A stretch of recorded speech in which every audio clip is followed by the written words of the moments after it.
Bom dia, sejam bem-vindos à videoconferência de resultados do quarto trimestre de 2021 da TOTVS. Estão aqui presentes os senhores Denis Herskovich, CEO, e Gilsomar Maia, CFO. Ressaltamos que a organização e realização desta videoconferência seguem as medidas essenciais de saúde e segurança estipuladas em legislação e protocolos sanitários exigidos pelas autoridades competentes. Informamos que todos os participantes estarão assistindo à videoconferência durante a apresentação da empresa. Em seguida, iniciaremos a sessão de perguntas e respostas para investidores e analistas, quando mais instruções serão fornecidas. Caso alguém que esteja escutando esta conferência pelo telefone necessite de alguma assistência, por favor digite *0. O áudio e vídeo podem ser acessados na internet por meio do link disponível no site de Relações com Investidores, ri.tots.com. Antes de prosseguir, gostaríamos de esclarecer que eventuais declarações que possam ser feitas durante essa teleconferência, relativas às perspectivas de negócio, projeções e metas operacionais e financeiras da TOTVS, constituem-se em crenças e premissas da diretoria da companhia, bem como informações atualmente disponíveis. Considerações futuras não são garantias de desempenho. Elas envolvem riscos, incertezas e premissas, pois se referem a eventos futuros e, portanto, dependem de circunstâncias que podem ou não ocorrer. Investidores devem compreender que condições econômicas gerais, condições da indústria e outros fatores operacionais podem afetar o desempenho da TOTVS e podem conduzir a resultados que diferem materialmente daqueles expressos em tais considerações futuras. Agora, gostaríamos de passar a palavra ao Sr. Denis, que iniciará a apresentação a partir do slide 3. Por favor, Sr. Denis, pode prosseguir. Bom dia a todos. Mais um ano terminou e o avanço da vacinação está permitindo a retomada gradual das atividades presenciais. Sem deixar de seguir as medidas sanitárias necessárias e mantendo a preocupação com a vida como principal prioridade em nosso dia a dia, modificamos as dinâmicas de trabalho e, aos poucos, avançamos para um modelo híbrido e flexível. Frente a esse período, que sem dúvida é um dos mais desafiadores para o mundo, não poderia deixar de iniciar registrando aqui o meu agradecimento especial a todos os TOTVERS, seus familiares e a todos os nossos parceiros. Em 2021, entregamos mais um ano fantástico de muitas conquistas e evoluções, com quebra de recordes históricos, financeiros e operacionais, além de nos mantermos sempre em movimento, buscando encontrar caminhos inovadores para gerar e destravar valor. Um exemplo prático disso foi a criação da Dimensa, sociedade formada entre a TOTVS e a B3, que agora possui recursos dedicados, mais foco e autonomia, para ser a principal opção de tecnologia B2B para o setor financeiro. Outro exemplo foi a formatação de um modelo de Corporate Venture Capital as a Service, mecanismo de investimento direcionado para startups com alto potencial de crescimento e inovação, que adota um conceito novo de administração, contando com um gestor externo e independência de atuação. Destaco também o nosso follow-on, realizado no momento certo e que, associado à nossa solidez de geração operacional de caixa, amplia nossa capacidade de execução em M&A, nos colocando em uma posição para capturar oportunidades. Preservando a nossa disciplina, acreditamos que é uma questão de tempo para que as correções nos valores dos ativos listados e de duration mais longo se reflitam nos ativos privados, abrindo espaço para mais movimentos em M&A. Nosso ecossistema de negócios em 3 dimensões é uma realidade já consolidada, com os nossos clientes acelerando a sua jornada de digitalização, acessando um amplo portfólio de soluções que vai muito além do ERP, o que amplia os nossos diferenciais competitivos, bem como o nosso mercado endereçável em mais de 7 vezes. Definitivamente, estamos mudando a regra do jogo do mercado de software de gestão empresarial.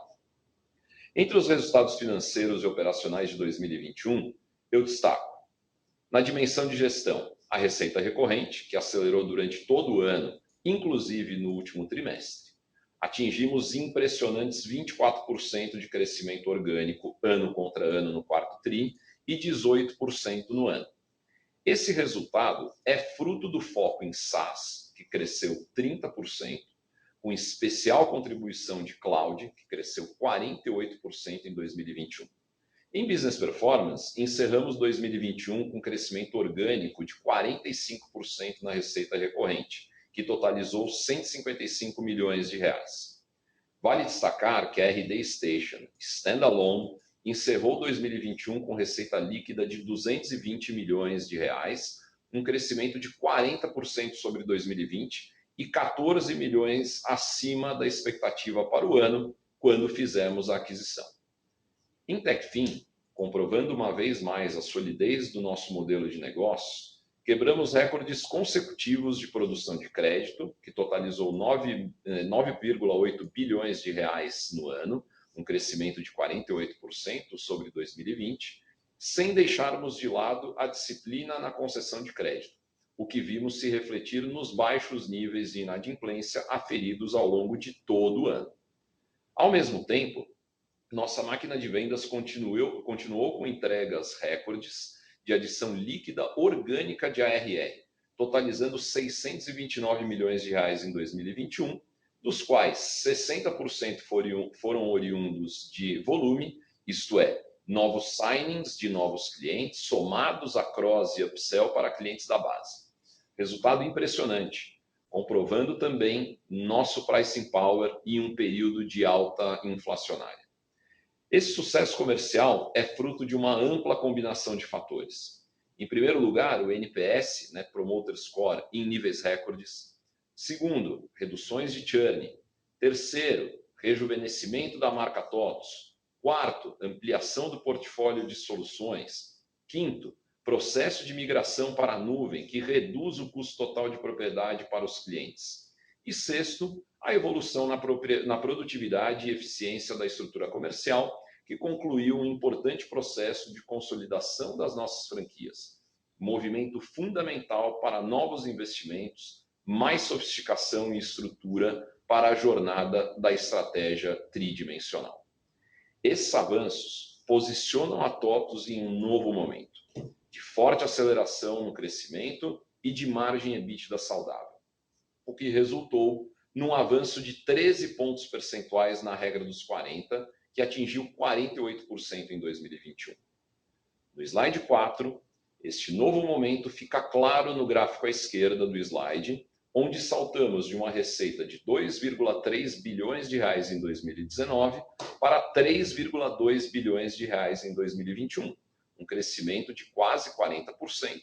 Com a margem EBITDA saltando de 20,6% em 2019 para 24,7% em 2021, um ganho de 4,1 pontos percentuais. Nos gráficos no centro do slide, é possível observar que este ganho de receita foi impulsionado pelas novas e potentes locomotivas de crescimento, sendo que duas delas, Techfin e Business Performance, com menos de 3 anos de jornada, já representam mais de 13% da receita total de 2021, evidenciando seus potenciais e contribuição para a sustentação do crescimento do negócio. Quando somados aos resultados de SaaS em gestão, estas locomotivas representaram conjuntamente mais de 40% da receita líquida de funding em 2021, e cerca de 70% do crescimento ano contra ano. Como podemos observar no gráfico à direita do slide, este crescimento acelerado de receita, que expandiu 11,1 pontos percentuais versus 2020, e o avanço de 1,7 ponto percentual na margem EBITDA, geram de forma combinada um equilíbrio singular no mercado de tecnologia brasileiro, característica e condição ideal para enfrentar qualquer tipo de cenário, mesmo os mais desafiadores, como o que temos visto nos últimos anos no Brasil. Bom, agora eu passo a apresentação para o Maia comentar sobre os resultados do quarto trimestre a partir do slide 6. É com você, Maia. Obrigado, Denis. O avanço das novas locomotivas de crescimento é ainda mais evidente quando olhamos o resultado do trimestre, com as dimensões de Business Performance e TechFin, adicionadas aos SaaS de gestão, como já mencionado pelo Denis, somaram 42% da receita total e mais de 63% do crescimento ano contra ano. A receita líquida de funding no trimestre atingiu 890 milhões de reais, um crescimento de 31% sobre o mesmo período de 2020, tendo como destaques nas três dimensões: em gestão, a receita de SaaS, que continuou acelerando seu crescimento ano contra ano, e chegou a 37% no trimestre, frente aos 32% do terceiro trimestre. Em Business Performance, a receita de gestão da dimensão representou quase 8% da receita da companhia, com destaque para a receita recorrente, que manteve forte crescimento ano contra ano, superando em 38% o quarto trimestre de 20, na mesma base comparativa. E em TechFin, a produção de crédito da Supplier cresceu 36% ano contra ano, um patamar de produção muito próximo ao recorde do terceiro trimestre. Passando agora para o slide 7, as dimensões de TechFin e Business Performance juntas representaram 16% da margem de contribuição do trimestre, frente a 9,4% do quarto trimestre de 20. Essas duas novas dimensões têm claros mandatos de crescimento e expansão de mercado endereçado. E mesmo ainda estando no início da jornada, ambas têm margens de contribuição já saudáveis. A margem EBITDA encerrou o trimestre em 24,4%, que são 120 pontos percentuais, pontos base acima do terceiro trimestre, especialmente devido a, primeiro, o aumento de 480 pontos base do percentual da margem de contribuição de Business Performance, segundo, o aumento de 170 pontos base do percentual da margem de contribuição de TechFin, decorrente da maior eficiência na utilização de capital. Já na comparação com o quarto trimestre de 20, a manutenção do percentual da margem EBITDA foi possível pelo avanço na margem de contribuição de gestão, em especial pelo crescimento da receita recorrente. Como se pode observar no gráfico à direita do slide, a regra dos 40 atingiu o recorde histórico de 55,8 neste trimestre, com um avanço de 14,5 pontos sobre o quarto trimestre de 20, dos quais quase a sua totalidade veio do crescimento de receita pela aceleração de crescimento, em especial, novamente, das receitas recorrentes e também das transacionais. Passando agora para o resultado da dimensão de gestão no slide 9, a receita recorrente cresceu organicamente impressionantes 24% ano contra ano, superando o recorde anterior do terceiro trimestre. Parte importante desse desempenho se deu em SaaS de gestão, que cresceu 37% ano contra ano no quarto tri, como pode ser observado no gráfico ao centro do slide. Essa aceleração resultou de mais um novo recorde histórico de adição líquida orgânica de ARR, que foi de 238,3 milhões de reais, 3 vezes superior à adição líquida do quarto trimestre de 20 e 68% acima do terceiro trimestre, como se pode também observar no gráfico à direita do slide. Com isso, o ARR de gestão superou a marca de 2,8 bilhões de reais. Esse crescimento expressivo de ARR foi possível principalmente pela evolução do volume de vendas, composto pelos novos signings, que foi responsável por aproximadamente 63% da adição do trimestre. E os restantes 37% se deram pelo efeito preço, decorrente dos reajustes de contrato e manutenção de churns em baixos patamares, como se pode observar pela elevada taxa de renovação acima de 98%, como temos apresentado de forma consistente. Passando agora para o slide 10, a margem de contribuição de gestão ultrapassou a marca de 400 milhões de reais no quarto trimestre, enquanto a margem de contribuição sobre a receita líquida da dimensão cresceu 130 pontos base no mesmo período. No ano, a margem de contribuição superou 1,5 bilhão de reais e avançou 220 pontos base como percentual da receita da dimensão.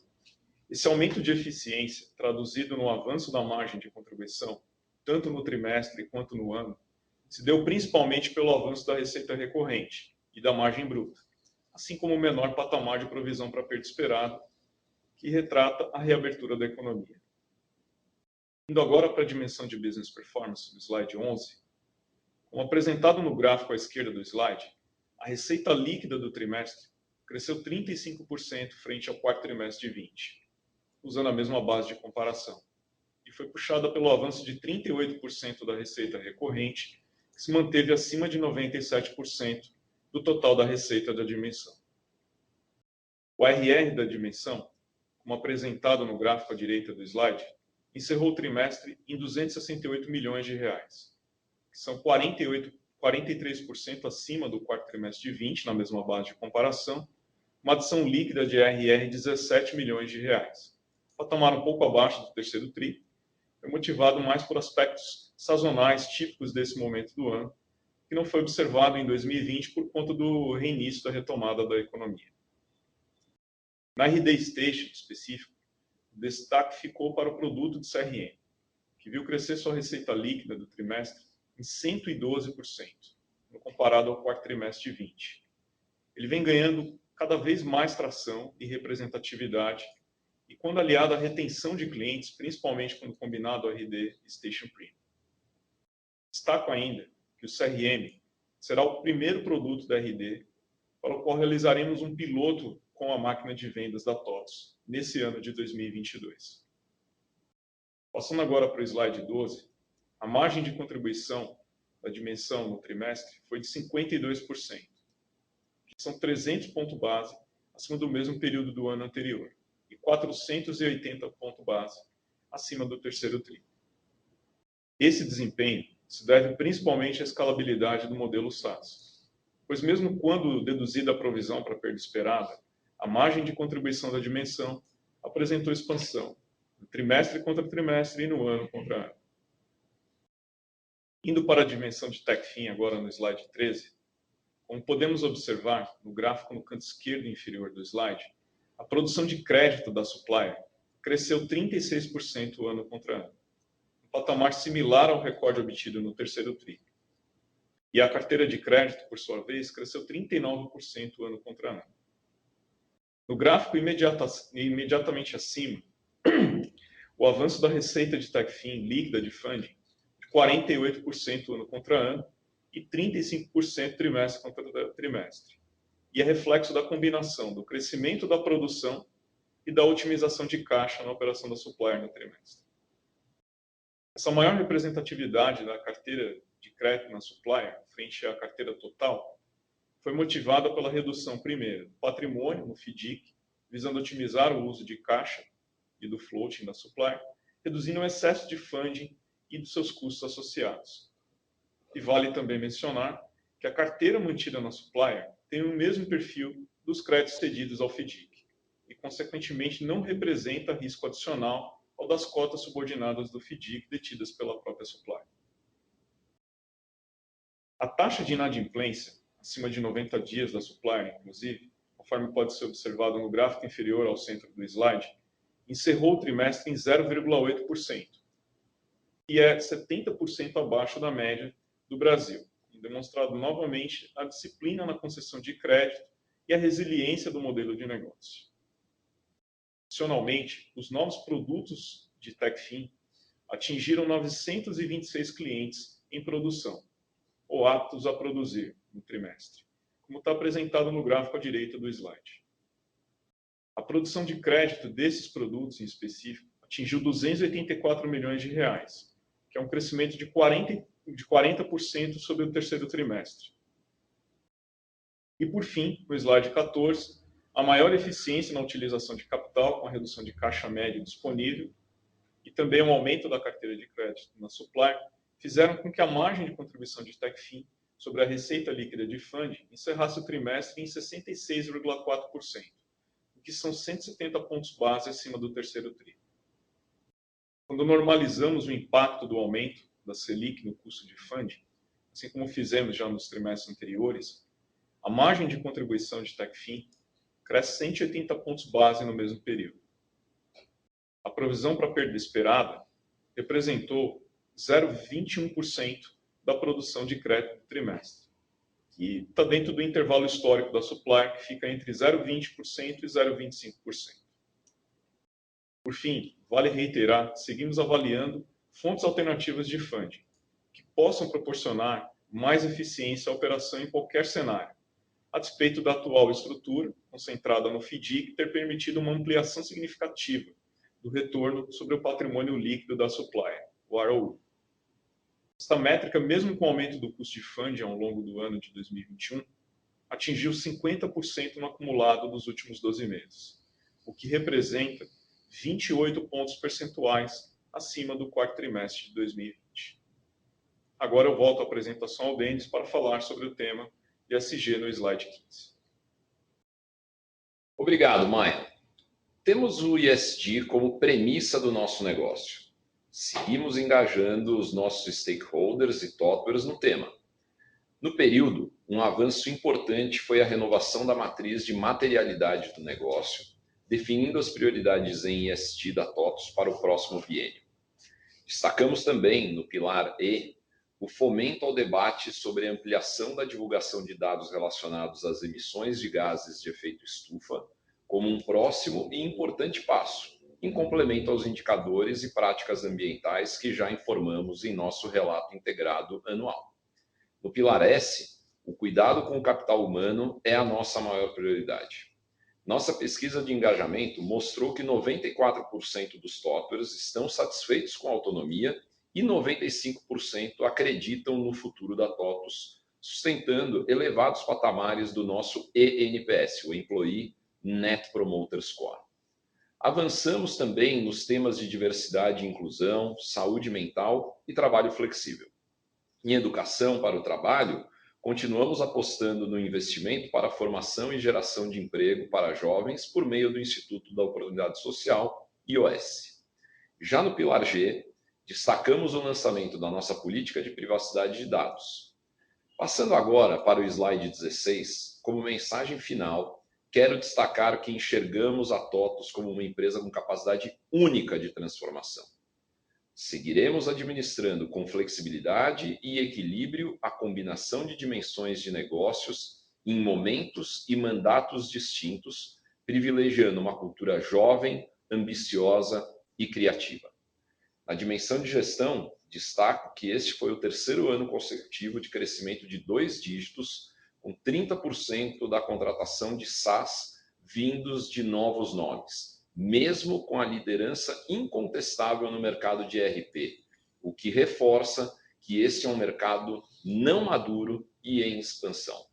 Em Business Performance, temos convicção de que é uma dimensão com alto potencial de geração de valor e que vamos continuar apostando forte, com uma estratégia ampla de exponencialização do Digital Commerce, com um modelo Asset Light que impulsiona o crescimento do GMV e do Take Rate. Em Techfin, ainda há muito por vir. Temos como principal objetivo revolucionar a oferta de serviços financeiros, nos tornando a plataforma financeira para a média e pequena empresa, expandindo nosso portfólio com produtos personalizados e mais competitivos, facilitando o acesso a esses serviços por meio de soluções integradas e baseadas em Big Data. Para 2022, seguiremos focados na nossa jornada de crescimento e transformação. Temos visto de forma consistente uma corrida de empresas por novas tecnologias, buscando expandir e recuperar investimentos para acelerar o seu processo de digitalização. Nesse sentido, a busca por um parceiro forte, com capacidade de solucionar a maior parte dos problemas e que permita manter o foco no core business, se torna ainda mais relevante, principalmente entre as pequenas e médias empresas. Vemos a TOTVS como uma grande beneficiária nesse cenário. O futuro é interligado, interdependente e, por isso, seguiremos evoluindo e investindo para continuar sendo o parceiro que o nosso cliente sabe que pode contar. Parceiro que irá entregar a proposta de valor contratada e ajudá-lo a melhorar os seus resultados. Ou seja, cada vez mais nos tornaremos o Trusted Advisor de nossos clientes. Sabemos que o caminho não é simples, exige tamanho, investimento, estrutura, sofisticação e capacidade em M&A. Atributos combinados que só TOTVS tem. É para isso que existimos, para melhorar o resultado das empresas, sempre acreditando no Brasil que faz. Bom, agora a gente fica disponível para a sessão de Q&A. Senhoras e senhores, iniciaremos agora a sessão de perguntas e respostas para analistas e investidores. Para fazer uma pergunta, por favor, digitem *1. Para retirar a pergunta da lista, digitem *2. Nossa primeira pergunta vem de Bernardo Gurtmann, XP. Bom dia, pessoal. Obrigado por pegar minha pergunta. Na verdade, eu tenho duas aqui. Primeiro, sobre o core business de gestão, chamou a atenção o patamar de crescimento no trimestre. E como tem um componente de volume importante, né, além de preço, queria entender um pouco melhor o perfil dos clientes e verticais que estão puxando aqui esses novos serviços. E a segunda pergunta sobre a Dimensa, vocês anunciaram recentemente 2 aquisições menores, alavancando a plataforma da Dimensa, então eu queria entender um pouco melhor essas oportunidades que vocês estão enxergando nessa frente de software e serviços para o setor financeiro. Né? A gente pode imaginar essa continuidade na alocação de capital nessa frente? Faz sentido um deal maior aqui, né? Dado que é um mercado fragmentado? É isso, obrigado. Maravilha, obrigado pelas perguntas, bom dia. Olha, sobre o crescimento que a gente teve na dimensão de gestão, a gente teve, antes de mais nada, um crescimento que foi bastante diversificado, né? O que, mais uma vez, isso aconteceu durante o ano todo, não só no trimestre, é algo muito positivo, porque são vários setores e vários perfis de clientes realmente que têm nos trazido esse crescimento. Mas, se eu puder destacar algumas coisas, primeira, em termos de tamanho de cliente, a gente tem 2 dinâmicas aqui acontecendo simultaneamente, né? De um lado, a gente tem cada vez mais o nosso TCO, né? O Total Cost of Ownership, caindo, né? E isso vem muito exatamente da cloudificação, da SaaSização das nossas soluções, que tornam o custo de implantação muito mais acessível, né? Por uma quantidade muito maior de empresas. Então, de um lado, a gente tem isso, e se reflete muito na questão dos net new names, como nós chamamos, né, os novos clientes. O ticket médio desses novos clientes vem caindo de maneira consistente, o que mostra essa capacidade de atingir um perfil menor de clientes para nós, muito importante. Mas a gente segue também com uma capacidade muito boa de vender novos projetos, de ampliação, de cross-sell, de upsell, nos nossos clientes um pouco maiores também. Então, do ponto de vista de perfil, eu diria que essas são as 2 principais dinâmicas. Em termos de segmento, a gente também tem essa diversificação que eu coloquei, mas eu poderia destacar nesse momento os segmentos de educação, que teve uma recuperação importante nesse final de ano, os setores de logística e também o agro, que seguiu forte durante o ano todo. Então, a primeira pergunta é por aí. No caso da Dimensa, antes de mais nada, acho que é importante sempre reforçar que o capital da Dimensa, né, os recursos que a Dimensa tem para fazer investimentos, inclusive de M&A, são um bolso separado do bolso da TOTVS, né? Quando a gente fez lá, por exemplo, o nosso follow-on, no ano passado, esse é o recurso que está para a TOTVS fazer a sua estratégia de M&A.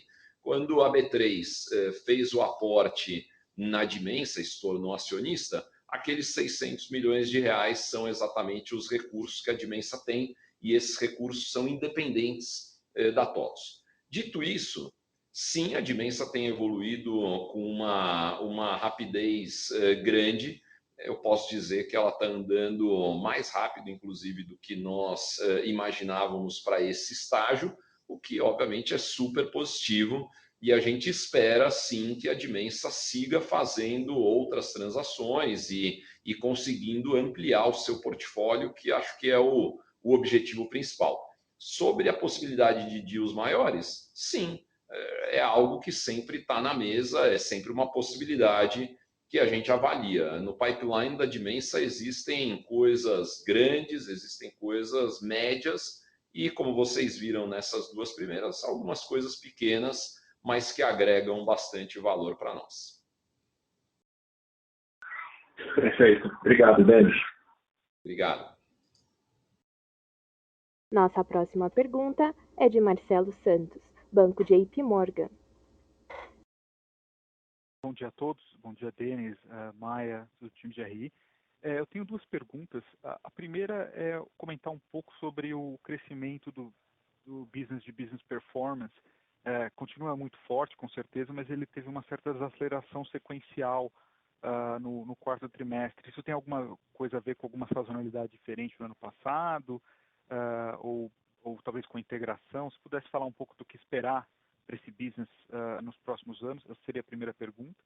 E a segunda pergunta é, vocês tiveram a despesa de marketing um pouco mais leve do que pelo menos eu esperaria para um quarto trimestre, para a segunda metade do ano. Isso aí tem a ver com talvez o NPS melhor e com a marca mais forte, sinalizaria uma despesa de marketing menor daqui para frente? Ou foi mais uma questão específica do trimestre? Obrigado. Obrigado, Marcelo. Eu vou começar e depois eu vou deixar para o Maia também complementar aqui se ele quiser. Mas sobre business performance, sim, matematicamente houve uma desaceleração do year over year do terceiro para o quarto trimestre, mas essa desaceleração ela aconteceu principalmente na tail, tá? Não foi na RD. Lembrando que Business Performance ela congrega hoje 3 negócios diferentes, né? RD, de um lado, disparadamente o principal negócio aqui nessa dimensão, tem a Tail e tem o próprio Digital Commerce, que nesse momento é formado pela nossa JV com a Vetex. Então, quando a gente olha a quebra desses 3 componentes, a desaceleração principal foi na Tail, e isso é algo normal, esperado. O quarto trimestre tem uma certa sazonalidade no resultado da Tail. A gente deve ter já uma recuperação rápida nesses números da Tail, por exemplo. Então, não vemos nenhuma tendência, digamos assim, preocupante dentro do nosso business, na nossa dimensão, melhor dizendo, de business performance, em particular no caso da RD. Óbvio também que a gente precisa tomar um pouco de cuidado, porque o ano de 2020 ele foi um ano atípico, né? Em tudo. Então, mesmo num negócio que tem uma presença de um recorrente muito forte, né? Ainda mais forte, inclusive, como é o da RD, o primeiro semestre de 2020 ele teve uma produção de vendas, uma adição de ARR, no caso específico da RD, menor do que a média, né? Foi o auge ali do início da pandemia. O segundo semestre foi o contrário. Houve uma aceleração muito forte na adição de ARR, tanto relacionado ao próprio segundo semestre, como uma certa recuperação do que deveria ter sido a adição do primeiro. Isso faz com que a régua de comparação no year over year, né, de qualquer trimestre, 2020 contra 2021, quanto mais próximo do começo do ano, menor a régua de comparação, e quanto mais para o final do ano, maior a régua de comparação. Então, de novo, não vemos nenhum tipo de preocupação nesse sentido. A gente fez, inclusive, Marcelo, questão de colocar que a RD terminou o ano com 220 milhões de receita, que foi 14 milhões de reais superior ao que era o nosso planejamento no momento da aquisição. Então, de novo, reforçando, não vemos nenhuma preocupação nesse sentido. Em relação ao marketing, o trimestre a trimestre é sempre um pouco mais difícil de você controlar exatamente o quanto que vai ser alocado no quarto, ou no terceiro, ou no segundo, mas claramente os anos de 2020 e 2021 eles tiveram uma despesa de marketing menor porque a gente não teve o Universo, né? Que é um evento super importante para nós e que consome uma parcela que não é tão pequena assim do nosso investimento de marketing. para esse ano de 2022, a gente está com a volta do universo planejada, né? O que vai ser algo extremamente benéfico, super positivo. Mas sim, você tem razão. Quando a gente olha para um nível de NPS recorde, né? E ele tem sido recorde trimestre atrás de trimestre. Quando a gente olha o posicionamento e a jovialidade, eu poderia chamar assim, da marca TOTVS nesses últimos anos, tudo isso contribui para que a gente possa ter uma avaliação melhor dos nossos investimentos. Agora, a gente precisa sempre tomar o cuidado para que a gente não tenha o risco de investir menos do que a gente deve, e a gente está tomando esse cuidado, tá, Marcelo? Joia, Maia. Tô joia, Denis. Muito obrigado. Obrigado. Nossa próxima pergunta vem de Christian Faria, Itaú BBA. Pessoal, obrigado pelas minhas perguntas e parabéns pelo resultado. Eu tenho duas perguntas aqui. A primeira seria relacionada ali aos novos produtos ali, né, de Techfin, o antecipa consignado. Entender um pouco do como que foi esse resultado, né, cresceu bem forte em relação ao terceiro trimestre. O terceiro trimestre já havia crescido bem forte, então entender se tem algum produto se destacando assim em termos de evolução ou se tem sido assim, uma evolução mais homogênea. E aí a segunda pergunta seria mais em relação ali à margem de lucro líquido taxa efetiva, se a empresa já tem alguma perspectiva de começar a ativar o que seria o goodwill ali da aquisição de RD e como que a gente pode ver isso se comportando para frente, né? Obrigado. Obrigado. Eu vou responder a primeira e deixo o Maia para a segunda. Olha, em relação à Techfin, e obviamente tirando, como você colocou na pergunta, a Supplier, nós tivemos mais um trimestre de aceleração forte, tri contra tri, ano contra ano. Então, o ritmo desses novos produtos que foram criados organicamente na TOTVS, né? Antecipa, consignado, mais negócio, mais prazo, EduConnect Pay, todos eles têm realmente crescido num ritmo bastante forte, né? Boa parte deles crescendo bastante acima de 3 dígitos, inclusive, claro que vindos de uma base de comparação baixa, porque são produtos novos.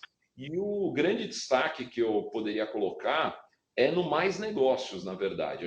O consignado tem andado super bem, o encaixe com a nossa máquina de vendas tradicional aqui da TOTVS tem sido super bom, né? O número de quantidade de vidas que a gente tem já é uma quantidade bastante legal, mas o destaque principal vai para o mais negócios. É um produto que tem um ciclo de vendas um pouquinho mais longo, né? Ele é um produto mais sofisticado, mas ele é um produto que na hora que ele entra para rodar dentro do cliente, ele tem uma dinâmica de originação de crédito própria, né? Que exige praticamente esforço nenhum adicional da TOTVS. Então, ele tem crescido numa velocidade muito importante e ele já tem uma contribuição de receita que não é desprezível dentro de Techfin e dentro da própria TOTVS.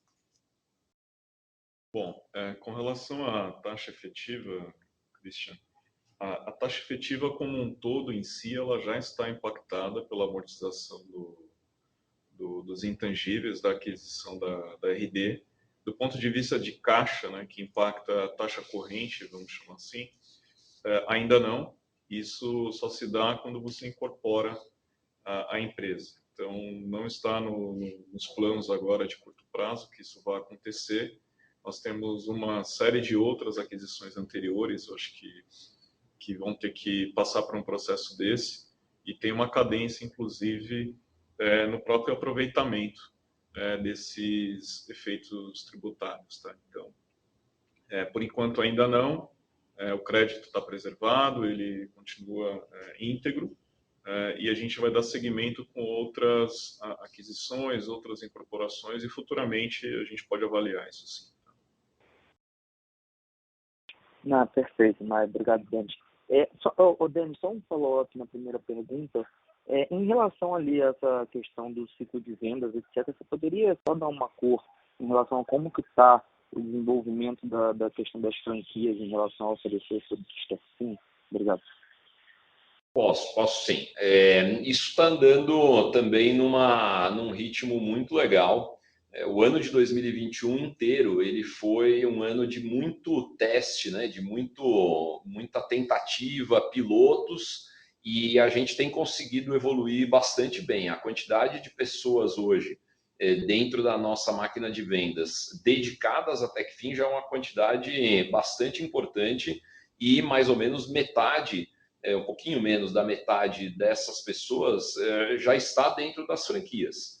Então, isso tem andado bem. E a consolidação, né, que a gente comentou um pouquinho ao longo do ano passado, a consolidação das franquias tem ajudado bastante nesse sentido, porque o investimento e a sofisticação do ponto de vista de gestão de uma dimensão nova dentro das franquias, ela é muito beneficiada quando você tem uma franquia maior, com uma capacidade de investimento maior. Então, nesse sentido, a coisa tem andado bem, principalmente no consignado, no antecipa. O Mais Negócios ele tem sido muito mais bem sucedido, pelo menos até aqui, no que é o nosso esforço de times próprios, mas eu não tenho a menor dúvida que muito em breve o próprio Mais Negócios também vai ter um encaixe, uma entrada dentro das franquias muito legal. Super claro. Obrigado, pessoal. Obrigado. A próxima pergunta vem de Leonardo Olmos, UBS-BB. Bom dia, Denis, Maia, time da TOTS. Uma pergunta sobre geração de caixa. Essa queda que teve no quarto TRI de 21, imagino que seja sazonal, mas teve esse aumento de recebíveis de 89 milhões por carteira de crédito da Supplier. A ideia é mais quando a gente pensa o ano cheio de 2022, né, e a gente está sempre ainda se acostumando com a Supplier, dada a volatilidade da operação e o que ela passou na pandemia. Como é que a gente deve ver a geração de caixa como um todo da Supplier? Como que a gente deve ver a parte de recebíveis, carteira de crédito? Obrigado. Bom, Léo, acho que aqui é importante dizer que essa utilização mais intensa do caixa na Supplier, ela está ligada a dois aspectos. Tá? O primeiro deles é que se procurou reduzir o excesso de caixa, especialmente aquele presente dentro do FDIC, porque é um capital oneroso, que me custa, né? E a Supplier, ela tem um ciclo positivo de conversão de caixa, né? Ela recebe do FDIC os recebíveis antes do pagamento aos parceiros. Então, isso gera um floating positivo na Supplier, e com excesso de caixa no FDIC, quando somado a Supplier mais o FDIC, o excesso está ficando bem grande. Então, na medida que você reduz o caixa do fundo, pode-se otimizar também um pouco mais essa utilização do próprio floating na Supplier. Então, a despeito de passar essa percepção de piora na geração de caixa, está muito mais ligada a essa otimização do caixa, esse floating que já estava disponível na Supplier, e à medida que a operação cresce, o floating cresce também, em conjunto, se poder utilizar esse floating, esse ciclo positivo, que joga a nosso favor aqui. Tá? Na medida que que a gente mantém esse nível de utilização de caixa nesses patamares mais eficientes, a tendência é que isso entre num ciclo normalizado, né, de próprio capital de giro. É claro que na largada tem esse impacto pela utilização do caixa disponível, mas isso depois entra em regime e fica algo normalizado. Tá? Legal, fica então no patamar mais alto, mas para de dar esses impactos no TRI. Boa, Exato. Obrigado, Maia. E eu não tenho certeza se perguntaram antes, mas na parte de TechFin, esse bem leve aumento de PDD que a gente vê desde o segundo trimestre, você podia comentar um pouco, por favor, o que você acha por exemplo, em 2022 vai ter bastante coisa macro acontecendo. O que poderia fazer o PDD se alterar para outros patamares em 2022 de TechFin? Obrigado. Nada. Bom, já faz alguns trimestres que nós viemos sinalizando que a PDD ela vinha rodando em patamares muito inferiores ao que era o histórico da Supplier. Tá? Isso deu parte por conta de quando estourou a pandemia em 2020, as provisões foram naturalmente reforçadas pela percepção de risco, pela propensão de inadimplência no mercado. Então, o modelo de provisionamento ele já captura essa mudança de cenário, ele reforça as provisões. À medida que os trimestres foram passando e essas perdas não foram se materializando, houve um processo de reversão dessas provisões, isso especialmente no segundo semestre de 2020 e no começo de 2021. Então, quando você tem essa reversão, isso impacta positivamente, reduzindo a PDD. Só que é um efeito anterior, né, passado. Então, não é algo normalizado. Então, à medida que você vai esgotando essa reversão de provisão e também à medida que a própria supplier foi flexibilizando, né, aumentando, de novo, recompondo alguns limites que ela tinha precavidamente reduzido no pico da pandemia, você vai tendo a inadimplência voltando a rodar dentro de um patamar mais próximo ao que é o histórico da operação da supplier. Nós mencionamos até no call aqui, o histórico da supplier ele orbita numa banda de 0,20% a 0,25% da carteira.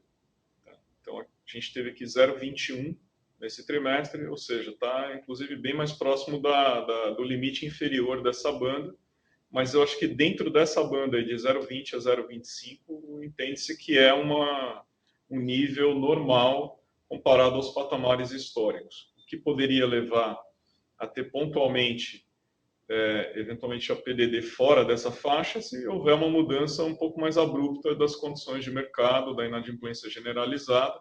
Naturalmente, o instinto da operação da supplier, assim como foi lá na pandemia, é rever limite, ser um pouco mais rígido, né, e mais cauteloso, e aí o evento seguinte é a PDD volta a rodar no patamar bem mais inferior e com isso, dentro de uma visão de ano fiscal, de exercício fechado, se mantém dentro dessa banda. Eu vejo dessa maneira. Tá? Boa, Maia, super claro. Obrigado, pessoal. Um abraço a todos. Obrigado, Léo. Nossa próxima pergunta é de Fred Mendes, Bank of America. Bom dia a todos. Eu tenho duas perguntas aqui também. A primeira delas ali na adição líquida de RR, né? Acho que uma surpresa bem positiva ali, 240 milhões, 142 milhões no terceiro TRI. E acho que é mais aqui a leitura, né? Acho que assim, ao que parece, dado que vem crescendo bem essa linha, a não ser que a inflação caia muito, aí, que foi mais ou menos 1/3 aí desse aumento, né? Pelo menos na receita recorrente, ou o churn aumente muito no primeiro TRI, que não faz muito sentido, a receita recorrente ela deveria estar acelerando no primeiro TRI, basicamente uma conta matemática, que isso faz sentido, essa leitura nossa, seria a primeira. E a segunda, ali, em relação ao TechFin, teve um ajuste no tamanho do FDIC, né? Acho que, enfim, faz sentido em relação a dado macro, mas mais para o médio e longo prazo, quando a gente olha, né, para frente, vê que essa produção de crédito para continuar crescendo aí 30%, 40%, vocês acham que o principal gargalo ali é a adição de novos clientes, dado que é uma venda mais lenta, né, mais dura talvez, ou se é o funding, né? É difícil ali, eventualmente, levantar o funding junto aos cotistas, né? E nessa mesma linha, se esse tamanho do FDIC, sei que vocês não passam guidance, mas se dá para ter uma ideia mais ou menos com o modelo de negócio atual, obviamente pode ter uma melhoria aí, mas se daria para passar aí de 4, 5 bi. Enfim, tentar entender aí o supply no médio e longo prazo. Obrigado, pessoal. Maravilha, obrigado, Fred. Bom dia para você. Olha, sobre a questão do ARR e a conta matemática, é o que você colocou, é uma conta matemática mesmo, na medida em que a inflação aparentemente não está dando trégua, infelizmente, né? Sim, matematicamente existe uma boa possibilidade dessa receita recorrente acelerar ainda mais, né? Eu me lembro que quando a gente estava fechando o ano, né, em alguns eventos ali que ocorreram, algumas conferências, algumas outras reuniões, eu já vinha dizendo que o modelo de negócios da TOTVS, né, quando a gente tem esse volume de recorrência e quando a gente reporta essa adição de ARR, salvo exatamente o que você colocou, que é um eventual pico de churn, que é incomum, né, de um trimestre para o outro, o trimestre seguinte, ou até 2 ou 3 trimestres para frente, eles já estão praticamente dados, né? Então, sim, o fato da gente ter batido esses 238 milhões de adição de ARR, que foi 3 vezes mais o que a gente gerou no quarto trimestre de 2020, é um crescimento absolutamente incrível, né? Ele é uma ótima sinalização de que a gente deve ter um ano de 2022 bom. Nós temos uma expectativa, uma confiança nesse momento, pelo menos, boa nesse sentido. Em relação ao tema de crescimento da Techfin, né, e aí decompondo esse crescimento nesses elementos que você colocou, novos clientes, funding e por aí vai. Olha, o que eu posso dizer é o seguinte, a gente está no começo do nosso trabalho de Techfin. Apesar de ele já ter uma representatividade grande para nós, né, principalmente por causa da aquisição da Supplier, e a Supplier está andando numa velocidade ótima, a nossa ambição ela é significativamente maior do que a Techfin entrega hoje. Tá? Então, é por isso que a gente considera que a gente está no começo da jornada. O que significa que, muito provavelmente, a gente vai precisar de uma série de outros elementos, além dos elementos que a gente já tem dentro de casa hoje, para chegar nessa ambição que a gente tem. E esses elementos novos envolvem, sim, novas modalidades de funding, é algo que a gente está trabalhando permanentemente, um portfólio de produtos cada vez mais amplo, um uso de dados muito mais extenso e muito mais profundo do que a gente tem, canais de distribuição também adicionais aos que a gente já tem. Então, assim, a ambição que a gente tem ela é significativamente maior do que o que nós já temos hoje, o que significa que sim, a gente vai precisar de vários outros elementos. Mas a gente tem trabalhado aí diariamente para conseguir fazer com que esses elementos apareçam e que a gente consiga, como a gente brinca aqui, enfileirar esses patinhos aqui do lado da box. Perfeito, perfeito, Denis, super claro. Se eu só puder mais uma ali, em relação a business performance, teve de fato uma desaceleração, mas acho que já veio acima da estimativa ali quando vocês anunciaram a compra, né? Eu queria entender em que estágio que está você pegar RD Station e alavancar na máquina de venda da TOTVS, né? Se já estão colhendo bons frutos disso, ainda está muito inicial, o resultado hoje é basicamente RD, enfim, que nível que está essa integração para você alavancar ainda mais na distribuição, basicamente franquias da TOTVS? Obrigado. Imagina, Fred, olha, do ponto de vista numérico, né, é zero por enquanto. Não houve ainda todo o resultado que vocês veem de RD, os 220 milhões ali de receita.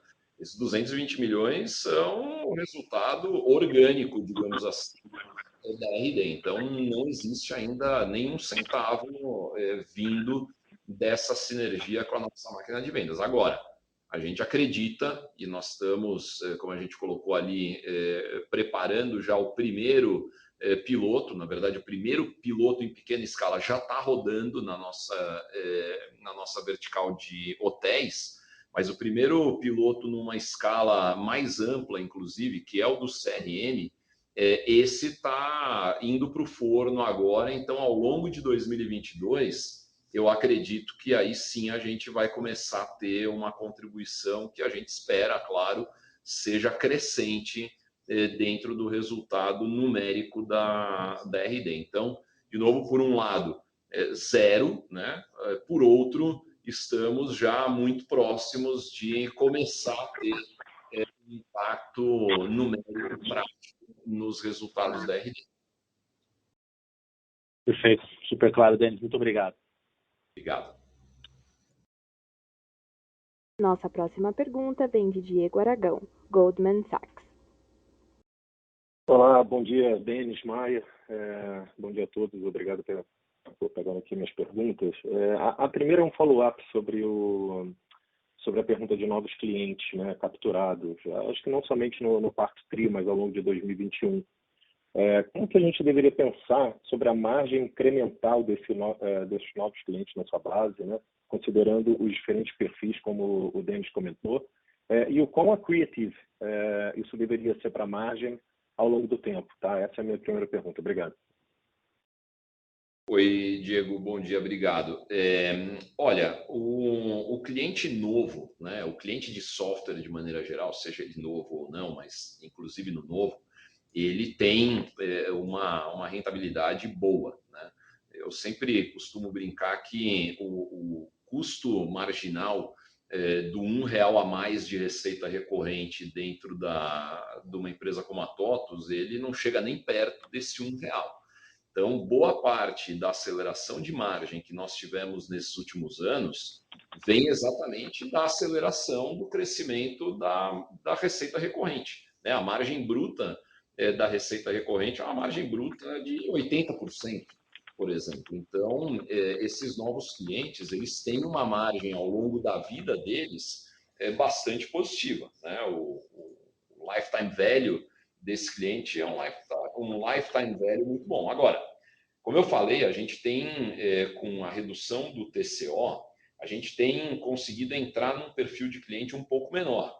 Esse cliente um pouco menor, a gente ainda não tem uma clareza total de qual vai ser o prazo de permanência desse cliente conosco, né?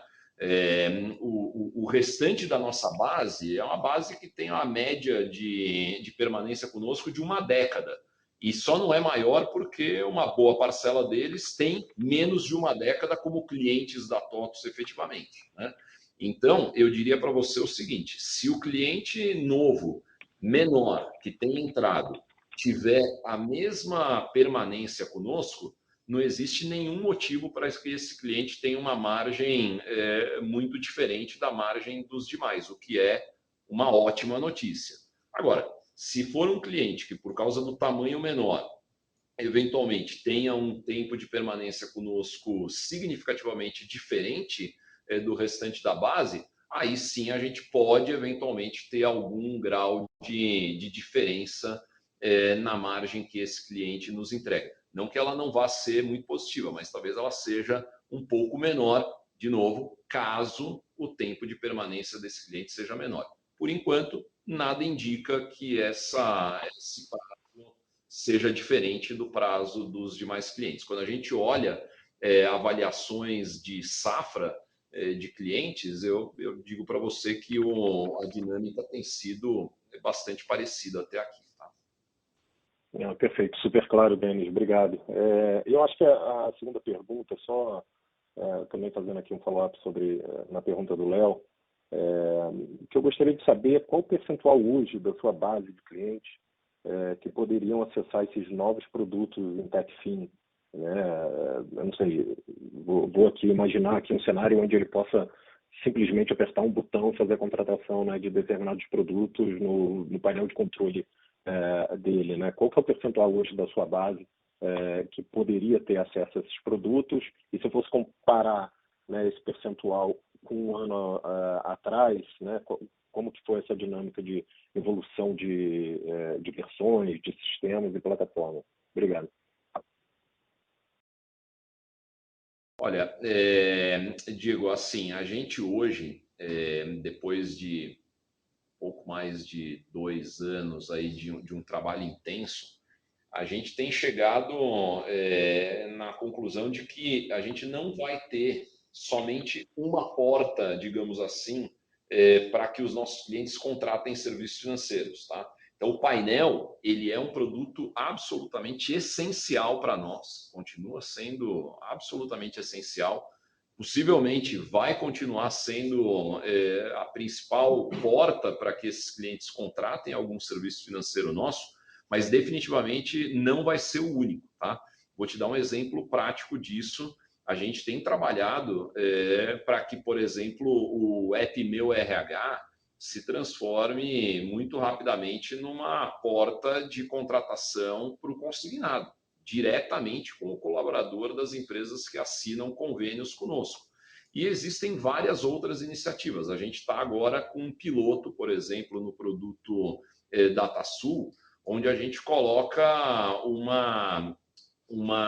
botão diretamente dentro do produto, não é um painel financeiro, onde o cliente DataSul pode fazer uma simulação de determinados produtos financeiros, o Antecipa sendo um deles. Então, eu diria para você que a gente tem ampliado essa quantidade de clientes de uma maneira bastante rápida. Hoje, a gente já tem bem mais da metade da nossa base de clientes já apta, preparada, por qualquer ângulo que você avalie para contratar serviços financeiros, e isso vai continuar aumentando, especialmente porque a gente tem, como eu falei, procurado ampliar a quantidade de portas de contato, né, de possibilidades desse nosso cliente acessar esses nossos produtos. Claro que um outro fator super importante é a quantidade de produtos mesmo, né? Como eu falei na pergunta anterior do Fred, a gente ainda acha o nosso portfólio um portfólio relativamente pequeno.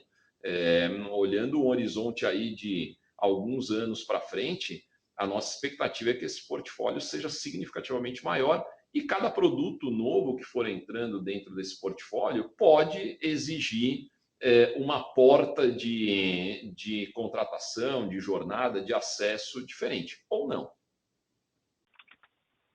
Não, super claro, Denis. Obrigado. Obrigado. Nossa próxima pergunta vem de Marina Martins, Citibank. Oi, gente, tudo bom? Bom dia. Eu tenho duas perguntas. A primeira em relação ao funding da Supplier. Eu queria entender se teve aí esse aumento de participação com funding de balanço próprio, mas se para o longo prazo vai continuar realmente dando preferência aí para o FDIC, ou se vocês puderem comentar um pouquinho dessa estrutura. E a segunda é, se vocês puderem dar uma atualizada no pipeline de M&A para TOTVS, o que vocês estão vendo, o que a gente pode esperar aí. É isso, obrigada. Obrigado. Deixa eu só confirmar que a primeira pergunta ficou um pouco baixa. Você perguntou sobre a perspectiva de futuro, se vai continuar focada no FDIC, é isso? É isso, que teve aí um aumento, né, na parte do balanço próprio, um pouquinho uma diminuição do FDIC, mas por longo prazo ainda a ideia é continuar dando prioridade para o FDIC, né? Claro, não, maravilha. Eu vou responder a primeira e deixo o Maia falar um pouquinho sobre M&A. Olha, o FDIC ele continua sendo uma fonte de funding super importante e super boa, né? O FDIC, ele, obviamente, como qualquer fonte de funding, ele não é perfeito. Então, em determinados momentos, em determinadas situações, ele pode gerar ineficiências, imperfeições.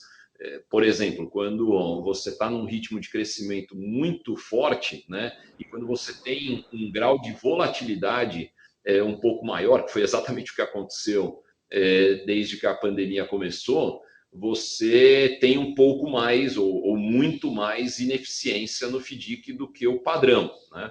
Porque você precisa levantar o recurso antes, né? E esse recurso fica lá meio que parado, sendo remunerado, e ele leva um tempo para ser colocado em produção e se transformar em carteira que vira receita. Mas tirando esses momentos de um crescimento muito mais acelerado do que o padrão ou de uma volatilidade maior, o FDIC é uma ótima fonte de funding. Tanto é que a Supplier opera com ele há 20 anos. Então, sim, o FDIC vai continuar tendo uma importância grande para nós. Agora, ele não será e já não é a única fonte de funding que nós temos. E, muito possivelmente, na medida em que o FDIC é disparada a principal fonte, ele deve perder, possivelmente, um pouco de relevância olhando mais para frente. O que não quer dizer que ele não continue sendo o principal. Só hoje ele tem uma relevância de quase 100%, eventualmente, no futuro ele vai ter uma relevância um pouco menor, mas vai continuar sendo algo bastante usado no modelo de crédito que a gente tem dentro da TOTVS. Bom, Perfeito, obrigada. sobre a segunda pergunta ligada ao pipeline de M&A, que eu consigo te dizer aqui, Marina, que nós temos avançado bastante no pipeline, em todas as fases do funil, tá? A boca do funil, a entrada das oportunidades, a gente teve uma ampliação muito grande, especialmente no último ano, em termos de oportunidade. Então, boa parte do nosso trabalho aqui tem sido na filtragem dessas oportunidades, realmente para dedicar foco naquelas que, pelo menos na linha do tempo, fazem sentido serem mais priorizadas. Temos avançado em algumas oportunidades dessa, inclusive algumas delas poucas, é claro, né? Nós já, inclusive, temos memorando assinado. Então, isso é um sinal bastante positivo do ponto de vista de M&A, porque o histórico mostra que quando nós chegamos nessa etapa, a taxa de conversão em uma transação realmente concluída, ela é bem mais alta, né? Então, enfim, é o que dá para te dizer agora. Obviamente, para mim, M&A ele só existe quando assinado, né? Não dá para falar nada antes, até o último momento. Você não tem um deal na mão e, enfim, a gente está trabalhando aqui para, ao longo do tempo, ter mais deals que são estrategicamente bem importantes para a companhia aqui. Tá? Ainda bem, Maia, que a gente não tem o VAR no M&A, né? Senão, mesmo depois que a gente tivesse a bola lá dentro, a gente ainda teria que esperar para ver se o pessoal confirma. Nós não temos o VAR. Tá ótimo, obrigada, gente. Obrigado. Nossa próxima pergunta vem de Vitor Gritiucci, Credit Suisse. Boa tarde, Denis. Boa tarde, Maia. Parabéns pelo resultado. Obrigado por pegar minha pergunta. Eu tenho duas aqui do nosso lado. A primeira é que a gente vê que o volume está representando cerca de 2/3 da adição de ARR. Então, gostaria de entender se essa é uma boa proxy também para a contribuição de volume no crescimento de receita recorrente ano contra ano, ou se, por algum motivo, na receita a inflação acaba tendo um peso maior e por quê? E a segunda pergunta é na parte de TechFin, a gente vê um crescimento de receita pós-funding cost bem acima do crescimento de volume. Vocês acham que isso deve continuar ou as duas variáveis deveriam crescer em ritmos similares, na média, no longo prazo, com as taxas estabilizando? Obrigado.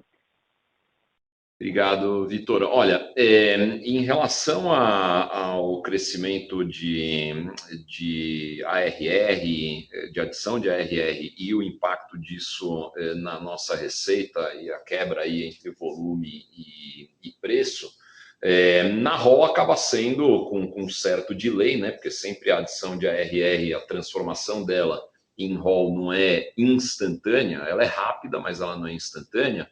Ela é muito parecida, tá? Eu não tenho o número preciso aqui, mas ao longo do tempo, quando você olha, ao invés de um trimestre, se você olhar o ano cheio, ela é basicamente a mesma. Então, pode considerar para todos os efeitos que essa quebra que a gente mostra na adição de ARR, ela acaba se refletindo num período de 12 meses na ROL também. Sobre a receita, né, de TechFin, você tem razão. O aumento da Selic, né, o aumento nominal da Selic faz com que a receita acabe sendo maior mesmo, né? Mesmo que o spread ele não necessariamente aumente, né? Ele está rodando aí mais ou menos estável. O total da receita ele acaba subindo mesmo, porque se você imaginar há alguns meses atrás, ou há muitos meses atrás, a gente rodava com uma Selic abaixo de, sei lá, 4%, eu já nem me lembro mais de cabeça onde que chegou a bater, mas 2%, né? É uma loucura, né? Se você imaginar agora a Selic rodando em 2 dígitos, uma subida gigantesca. Então, a receita naturalmente acompanha isso, porque as taxas da suppliers são taxas pós, né? Então, ela tem lá um CDI mais alguma coisa, no momento em que é concedido o empréstimo, você trava obviamente, o número nominal, mas ela vai acompanhando essa subida da Selic e do CDI. No momento em que o CDI parar de andar, aí, obviamente, isso tende a dar uma moderada nesse crescimento de receita. Agora, do ponto de vista de margem, é o inverso, né? Conforme a tua receita vai subindo e o teu spread não necessariamente acompanha, o que é normal, a tua margem ela é comprimida um pouquinho, né? O inverso ocorre quando você passa a preservar o teu spread e a receita não cresce mais, entre aspas, artificialmente por um aumento da Selic, tá? E aí a margem tende a melhorar. Então são sempre os dois lados da moeda nesse negócio novo que nós temos ligado a crédito. Quando a taxa está subindo, você tem benefício na receita e não necessariamente o mesmo benefício na margem. Quando essa taxa está caindo, você tem eventualmente algum impacto de receita, mas compensado por um impacto positivo de margem. Perfeito, Denis. Muito obrigado. Obrigado. Lembrando que para fazer perguntas, basta digitar *1. Por favor, aguardem. Encerramos neste momento a sessão de perguntas e respostas. Gostaria de passar a palavra ao Sr. Denis para as considerações finais. Por favor, Denis, pode prosseguir. Eu quero agradecer a todos pela participação na conferência. Quero, como sempre, desejar aí um ótimo dia, um ótimo final para essa semana e que a gente tenha realmente todo mundo um ano de 2022 ainda melhor do que a gente eventualmente teve em 2021. Obrigado a todos. A teleconferência da TOTVS está encerrada. Agradecemos a participação de todos. Tenham um bom dia e obrigada por usarem a Chorus Call.